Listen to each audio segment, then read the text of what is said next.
Health Journal, bringing you the latest information on medicine, psychology, diagnosis, treatment, and prevention. Major medical advances are made each week, and each week the American Health Journal keeps you up to date. Hello and welcome to this edition of the American Health Journal. I'm your host, Roger Cooper. Today's program offers the newest information to improve the quality of your life. First up, a special report on a breakthrough in heart disease prevention. We'll speak with a Nobel Prize-winning researcher about how to improve your heart health. Now on the American Health Journal. An amazing discovery has proven vital to cardiovascular health: nitric oxide. Our executive producer, Roland Perez, interviewed the winner of the 1998 Nobel Prize in Medicine on this recent discovery. At the David Geffen School of Medicine at UCLA, I had the opportunity to interview Dr. Lui Ignario. Dr. Ignario won the Nobel Prize in Medicine for his research into nitric oxide. And now he's using nitric oxide in exciting new treatments for heart disease that produce instant and dramatic results that may lower blood pressure and even reduce cardiac disease. Nitric oxide was a molecule I wasn't studying until the late 1970s. My colleague who shared the Nobel Prize, Fred Murad, had discovered that nitric oxide could elevate the cellular levels of an important signaling molecule called cyclic GMP. And we became interested in how this might occur. We knew that drugs like nitroglycerin, which had been used since the days of Alfred Nobel 150 years ago to treat hypertension and treat heart pain, we knew the drug worked very well, but the mechanism of action was unknown. So we thought that perhaps the nitro part of nitroglycerin might somehow be converted in the body to nitric oxide. And so we did some key experiments, and we showed that nitroglycerin can be metabolized, if you will, to nitric oxide in the smooth muscle of the arteries. And we then showed that nitric oxide was the active principle responsible for the vasodilating action of the nitroglycerin. So this is how we first started to look at NO, because we suspected nitroglycerin might work through a nitric oxide mechanism. And what this led to, very simply, was the recognition that nitric oxide is such a potent vasodilator in the body, and we couldn't understand why our body would have receptors to interact with an outside chemical like nitric oxide, unless our bodies made nitric oxide, but we didn't know about it. So we set out on a 5-year project. It turned out to be 5 years to try to find and isolate a nitric oxide-like substance in the body.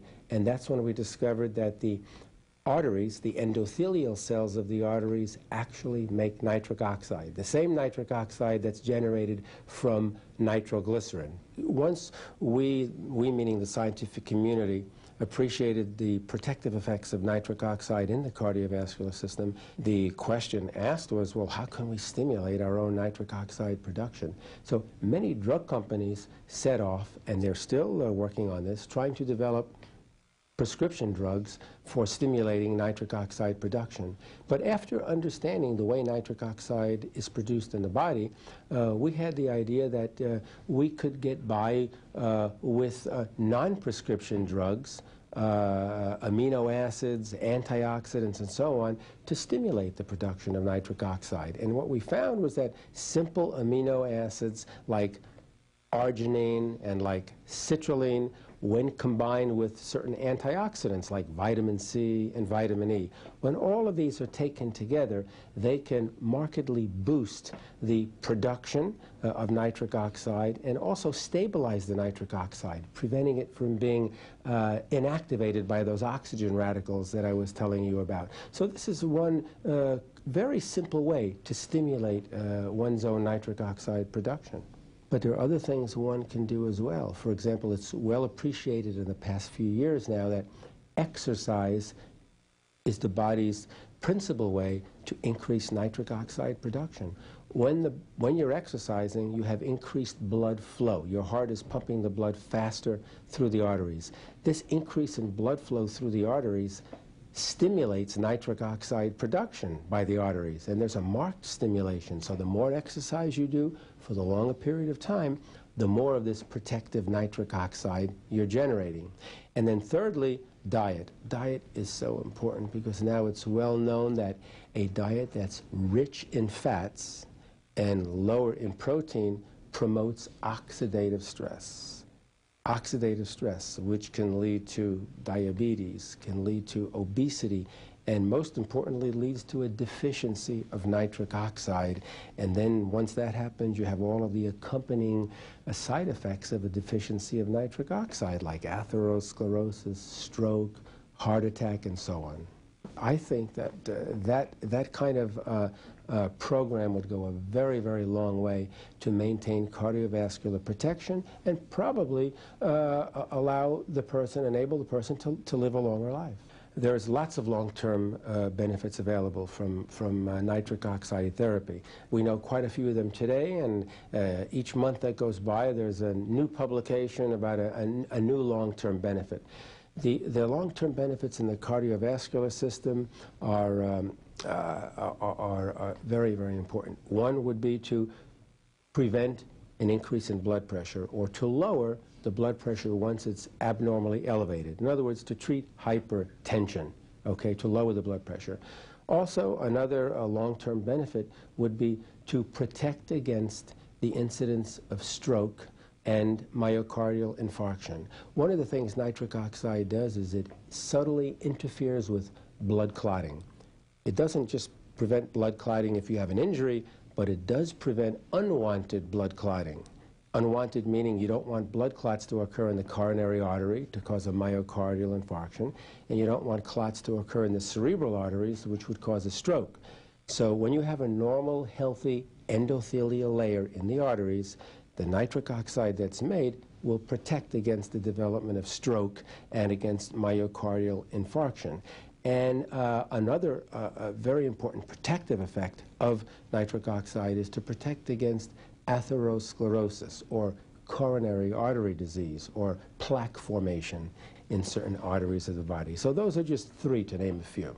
Dr. Ignarro's 5-year project investigating the role of nitric oxide has resulted in a new book that may change how cardiovascular disease is prevented and treated. The name of the book is No More Heart Disease, where the NO stands for NO, or nitric oxide.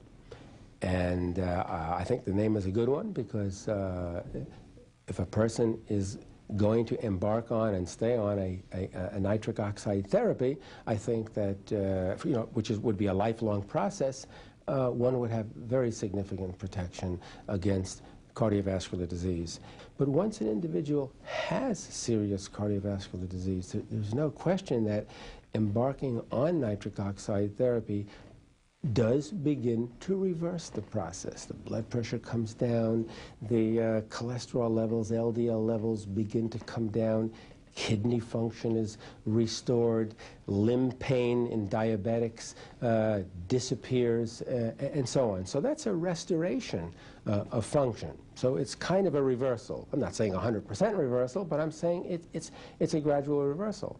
And of course, this has been going on only for 2 years or so. We don't know what's going to happen, 10 years from now. We essentially have just begun to scratch the surface, in my opinion, and in the opinion of the investigators working in this area. So there are many, many things to look forward to with regard to nitric oxide therapy and the possible prevention of other kinds of disorders outside the cardiovascular system. The main reason I wanted to write this book is very simple. I spent 30 years of my life doing research, making contributions to the discovery of a very important molecule, nitric oxide, that serves to protect the cardiovascular system against disease. Okay, put very simply, the lay public does not read the papers I publish in the scientific journals. How do I tell 2 billion people out there that this is what they should be doing to protect themselves against cardiovascular disease? And so one of the ideas was to try to write a book, a good book, perhaps a bestseller if I'm lucky. And perhaps with that as a start, I can begin to communicate with the people out there in the rest of the world to try to follow my plan for the development of cardiovascular protection and a longer life. Dr. Ignarro's exciting discovery will open doors to new kinds of exploration into the cardiovascular system that will definitely benefit mankind. If you have any questions regarding this interview, please call us at 800-303-3200. I'm Roland Perez for the American Health Journal.